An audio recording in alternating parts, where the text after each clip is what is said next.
उद्धव ठाकरेंचे 6 खासदार आता अधिकृतरित्या एकनाथ शिंदेंच्या शिवसेनेचे झालेत. फुटलेल्या 6 खासदारांना निलंबित करण्याची मागणी ठाकरेंच्या शिवसेनेकडून लोकसभा अध्यक्षांना पत्र पाठवून करण्यात आली होती. मात्र लोकसभा अध्यक्षांनी 6 खासदारांच्या गट विलिनीकरणाला मंजुरी दिली आहे. त्यामुळे पावसाळी अधिवेशनाआधीच एनडीएचं संसदेतलं संख्याबळ वाढलंय. एकनाथ शिंदेंच्या खासदारांची संख्या आता 13वर गेली आणि महाराष्ट्रातल्या सर्वाधिक खासदारांचा एनडीएतला पक्ष हा आता शिवसेना ठरलाय. यामध्ये हिंगोलीचे खासदार नागेश पाटील आष्टीकर, यवतमाळचे खासदार संजय देशमुख, परभणीचे संजय जाधव, धाराशिवचे ओमराजे निंबाळकर आणि त्यासोबतच खासदार संजय दिना पाटील आणि शिर्डीचे खासदार भाऊसाहेब वागचौरे यांचाही यामध्ये समावेश आहे.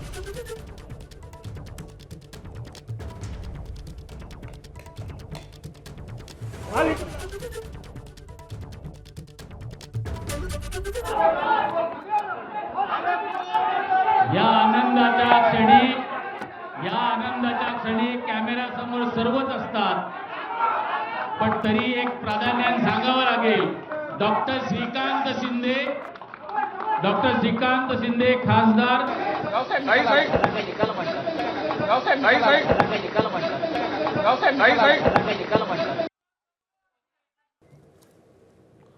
तर विकास कामांसाठी खासदार शिवसेनेत आले अशी प्रतिक्रिया एकनाथ शिंदेंनी दिली, ज्यावर ठाकरेंनीही निशाणा साधलाय.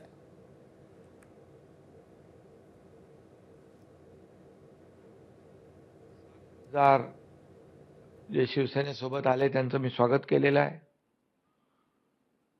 आणि विकास कामांसाठी त्यांनी जाहीरपणे सांगितलं की आम्ही विकास कामांसाठी आणि आम्ही आमच्या लोकसभा मतदारसंघातल्या लोकांना न्याय देण्यासाठी आलेत. कारण मी जो शब्द देतो तो पाळतो. एक विश्वास, एक भरोसा,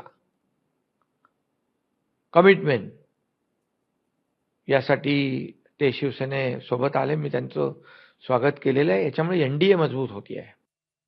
इतके लोक शिवसेनेसोबत येत आहेत, खासदार आले, अनेक लोकप्रतिनिधी आले. हे सोडून का जात आहेत याचं आत्मपरीक्षण ज्याला सोडतात त्यांनी केलं पाहिजे.